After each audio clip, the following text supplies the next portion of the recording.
Hi listeners, this is Lori from Her Half of History. It's March, and in the US that means Women's History Month. I'm celebrating with free to everyone bonus episodes every Monday, all month long. I'm also celebrating with a prize drawing where a listener like you will win some free Her Half of History merch. There are 4 ways to get yourself in the drawing. You can 1. Sign up as a supporter on Patreon, any level. 2. If you're already a Patreon supporter, bump up your current support level. This is cool anyway because if you go all the way to the Her Highness level of support, you get ad-free episodes and bonus episodes all in the same feed on your favorite app. 3. Make a one-time donation. Links to do any of those first 3 options are available on the website, herhalfofhistory.com, and also in the show notes of this episode. The 4th way to get in the drawing is give me a rating or review in your favorite podcast app. This last option doesn't send me any way to contact you, so to get in the drawing, you'll also have to email me a screenshot of it at herhalfofhistory@gmail.com. No matter which option you choose, you'll have my undying gratitude for your support. It really does make a difference as I tell the stories of women in history. When you think about businesses that are selling through the roof, like Skims or Allbirds, sure, you think about a great product, a cool brand, and great marketing. But an often overlooked secret is actually the businesses behind the business, making selling and for shoppers buying simple. For millions of businesses, that business is Shopify. It's home of ShopPay, the #1 checkout in the world. You can use it to boost conversions up to 50%, meaning way less carts going abandoned and way more sales going through to checkout. Upgrade your business and get the same checkout Allbirds uses. Sign up for your $1 per month trial period at shopify.com/income, all lowercase. Go to shopify.com/income to upgrade your selling today. Shopify.com/income. Welcome to Her Half of History. My name is Lori. The current series is What's in the Closet and How It Got There. This is episode 1.7, Retro Fashions, No Comeback Needed. I am almost to the end of my first series, and at this point we've at least touched on the majority of the big items in my closet. But a lot of fashion history covers items that aren't in my closet, and for good reason. If you've ever gnashed your teeth about a current fashion, you can relax now, because history is just brimming with even more gnash-worthy fashions. This episode will be an entirely unsystematic and incomplete roundup of the most bizarre and absurd ladies' fashion statements that I happened to come across while researching this series. Now, some of these have to be seen to be believed, so I'm going to put up some of these images on the website. Please come over and take a look, herhalfofhistory.com. Whether a particular item is absurd depends entirely on what you think clothes are for. To keep warm? To keep clean? To be modest? To be beautiful? To attract a mate? To show off your social status? Warmth and cleanliness make sense, but where and how you live has a big impact on your needs there. Whether it has a big impact on what you actually wear is not so clear. Meanwhile, beauty, attraction, and modesty are all in the eye of the beholder. And what we know for sure about humanity is that the beholder can be very strange indeed. For example, if you went back to Çatalhöyük, one of the earliest large towns ever, located in modern Turkey, you find that these people could make stripes in their woven fabric. Hooray for fashion, though I never wear stripes myself. But what's really interesting is that while they were looking good in their stripes, they were building their homes higgledy-piggledy bang up next to each other with no streets, no alleys, no nothing in between. To get into your house, you had to climb over the roofs of your neighbors. In the words of Bill Bryson, it is remarkable to think that people thought of striped fabric before they thought of doors and windows. But there you are. Fashion. Super important. So while I have chosen this list for its absurdity, you can rest assured that the women who wore these fashions no doubt thought their choices were very reasonable. We'll see who you agree with. If you think clothes are for warmth or modesty, then ancient Egypt gets a prize when it comes to absurd clothes for women. Egyptians made their clothes out of linen, and a quick gander at the paintings of the time reveals that some of these linen dresses were so thin they were transparent. You can get a full 360-degree view of absolutely everything. Are these accurate depictions? Maybe, but I think there's room to doubt. After all, they may not have had Photoshop, but artists have known how to idealize an image from day one. All we know for sure is we have pictures of Egyptian women in see-through clothes. And they probably weren't alone in history on this point. If you remember from the hijab and sari episode, that was also Janana Dhanandini Devi's problem when she left Bengal for life with the British Civil Service. 11th century Japanese noblewomen sported the juni hitoe, which literally means 12 layers, but could have fewer and sometimes has more. I've read both 16 and 20 layers as a maximum.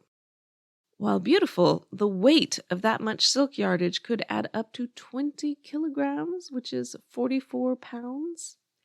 The outer layers were cut differently so that you could see all the colors and patterns at the collar and the hem.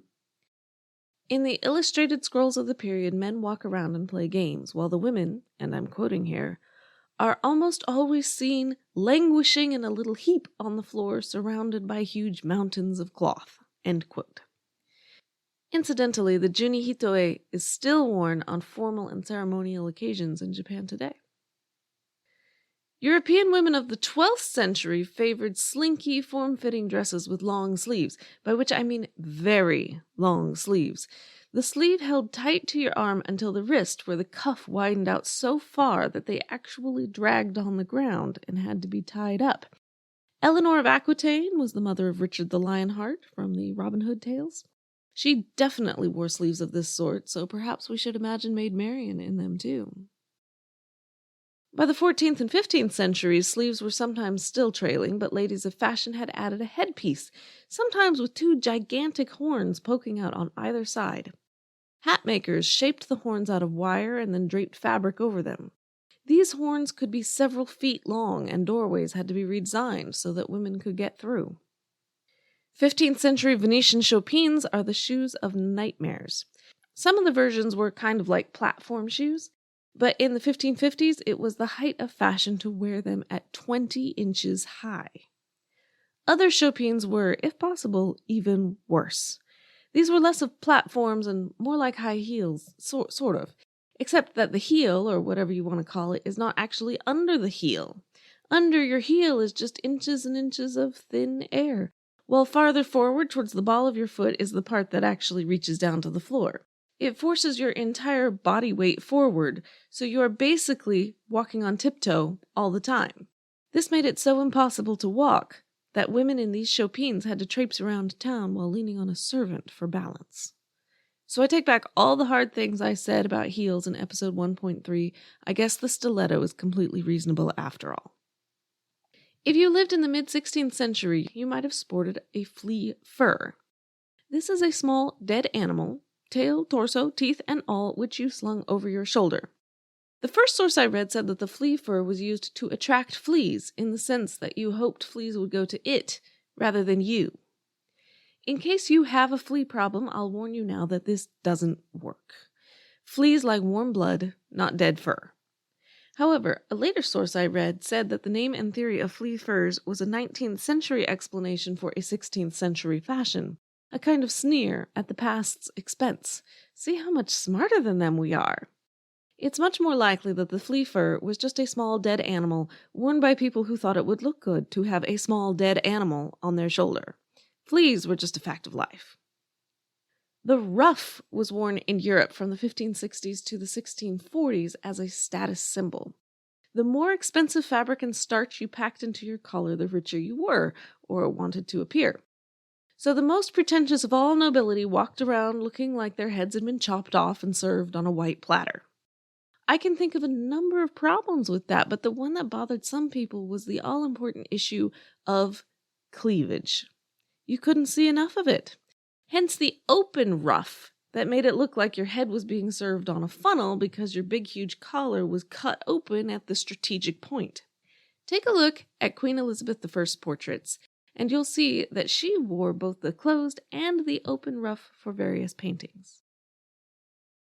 I'm Ken Harbaugh, host of Burn the Boats from Evergreen Podcasts. I interview political leaders and influencers, folks like award-winning journalist Soledad O'Brien and conservative columnist Bill Kristol, about the choices they confront when failure is not an option. I won't agree with everyone I talk to, but I respect anyone who believes in something enough to risk everything for it. Because history belongs to those willing to burn the boats. Episodes are out every other week wherever you get your podcasts. By the 18th century, the collars were back to reasonable size, but the hips were totally out of control. This wasn't the first time skirts had widened. See Elizabeth I's portraits for that too. But wide skirts were back. These weren't the round kind you may have seen in movies like Gone with the Wind. No, these were flat in the front and the back, so that all the additional space came out from side to side. The whole skirt looks like someone draped some fabric over a cinder block wall. Very boxy. On formal occasions, the wall was 4, 5, 6 feet wide, and women had to turn sideways to get through the door. 19th century hoop skirts are the kind you've seen more of in movies, big and circular. The early versions accomplished this with whalebone, rolled fabric, braided straw, and more petticoats. As a respectable woman, you might be wearing 15 to 20 pounds of woolen petticoats just to step outside your door. Maybe okay if you're in Boston in the winter, but not so good if you're in Atlanta in the summer. So when the collapsible spring steel hoop crinoline was introduced, it looks like a cage to us, but women of the time shouted, "Freedom!" Now you could get that same big, all-important circle without all those heavy and hot petticoats. There were still a few downsides. You couldn't get into the biggest ones by yourself. You had to have a servant with a long pole lift up your dress over your head. You also had to live in a big house. If there wasn't enough floor space, you couldn't move. Brushing by items like glass vases and accidentally knocking them to the floor was a real possibility. You also had problems squeezing on trains or into carriages. A sudden gust of wind was likely to blow your skirt up, revealing not a wool petticoat, but your legs themselves. And if you remember from our underwear episode, this was the end of the idea that women shouldn't wear any underwear, and the crinoline was why. The safety hazards weren't trivial either.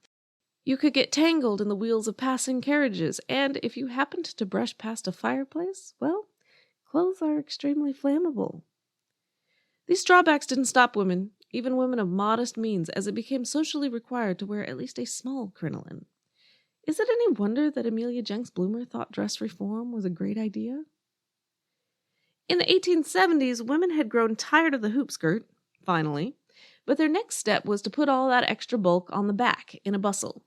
Sure, you can get through a door now, but can you sit down? If you do sit down, what exactly are you sitting on? Bustles were made of practically anything at hand, including wadded-up newspaper or feather dusters. But in theory, you can lift that bustle up and behind you rather than underneath you. Of course, that means you have a wad of stuff between you and the back of the chair, so you are not just lounging around comfortably, you are perching on the edge of the chair, which I'm sure is very good for your posture. Depending on how it was fixed, there is also the risk that your bustle could get bumped out of place, meaning that you might have to do some discreet rearranging of your enhanced rear end. The idea of a small dead animal came back in the 19th century. You could have your dead animal as a stole or wrap, much like the flea fur, but you could also get one on a hat, which was generally a bird. In fact, birds, or at least feathers, for ladies' hats were so ubiquitous in the late 19th century that many species faced extinction for the sake of ladies' fashion. For example, in 1902, it was estimated that 1.5 tons of egret feathers were sold, which, when you think about how much a feather weighs, is a staggering number of dead birds. It's estimated at 200,000 just in that 1 year. And when you take into account that many of those birds were nesting, it is also estimated that 3 or 4 times as many eggs were abandoned and thus killed as well. This crisis was the prime reason for the creation of the Audubon Society, which still works to protect birds and animals today. But undoubtedly one of their biggest successes was in convincing women to change the fashion. Speaking of the 19th century, there is also the question of mourning clothes. Mourning clothes had been a thing in Europe for centuries. But Queen Victoria set a new standard here. When her husband died, she wore black for the rest of her life, which was 40 additional years. Society didn't require quite that long, but Victorian rules were onerous enough. The exact rules varied depending on the exact era and how close you were to the person who died, But in a gross oversimplification, for the first 12 months and a day, bereaved women wore black from top to bottom, and not just any black, but black crepe, which is a kind of dull silk. For the next 9 months, you can wear regular black silk, which is shinier and more attractive, and after that you can wear half mourning for at least 6 months, which meant violet, gray, or white. No other colors. Now, it is true that some women may have genuinely done this out of grief, and I don't mean to diminish that, but the fact remains that many women could not afford a new wardrobe, particularly if they'd just lost the main breadwinner of the family. Some women kept their mourning clothes on hand at all times, even while traveling, for in an uncertain world with high mortality rates, you never knew when you might suddenly need them. But then the crepe manufacturers got to work on the idea that it was unlucky to have crepe in the house when you didn't need it. So yes, you did have to buy an entirely new wardrobe every time. Hurrah for industry. Good marketing campaign, hard on women. Mourning dress was a genuine trial on a great many women who were already in a difficult situation. Meanwhile, the men wore, wait for it, an armband. Yep, just an armband over their regular clothes. That's it. The rules were not relaxed until well into the 20th century, and even then for a sad reason. After World War I, the number of bereaved women was just so enormously high. In the early 20th century, the skirt evolved again. No more hoops, no more bustles. The hobble skirt was invented by designer Paul Poiret. He had been among the first to design dresses to be worn without a corset, so A+ for that. But he gets an F- on the hobble skirt. It was long, tight, and had no slit, so that a woman could not do anything but hobble around, hence the name. Yes, I freed the bust, Paul Poiret commented, but I shackled the legs. In some cases, this shackling was literal. You see, there was always a danger of forgetting yourself, taking a normal-sized step, and possibly splitting the seams on your hobble skirt. Was the solution to wear a different skirt? Of course not. Obviously, the solution was to tie your legs together, so you couldn't make that mistake again. Once again, architects were forced to respond. The Widener Library at Harvard has very short steps, because women in 1915 couldn't lift their legs enough to walk up normal-sized steps. Tramcars also had to be redesigned because women couldn't step up to normal heights. As the 20th century progressed, a new idea took hold, which said that clothes should be functional, comfortable, and allow women to move. That right there cut down on a lot of absurdities, which is not to say we have nothing to talk about. I mean, women in the 1940s were drawing lines on the back of their legs to make it look like they were wearing nylons with a seam, even though nylon was rationed and not to be had. But a makeup line looks downright sensible compared to the hobble skirt. In the 1980s, take a look at those shoulder pads, which I have to confess I actually remember wearing. Looking like a linebacker with windswept hair and lipstick was an odd choice, but it was a lot better than a ram's horn headdress that couldn't fit through the door. The truth is, the later I go, the more likely it is that I'll hit on something you actually still own, actually still love, and don't consider ridiculous at all. So to be safe, I'm done. My main inspiration for this episode was Sarah Alby's Why'd They Wear That? Fashion as a Mirror of History. You can find a link at my website, herhalfofhistory.com. As always, big thanks to those who have shared, liked, reviewed, rated, commented, and all that good stuff. Please keep it coming. Next week is the final week of this series where I answer the questions that have come in about women's clothes, and then we will move on to other and greater things in Series 2. Thanks for listening.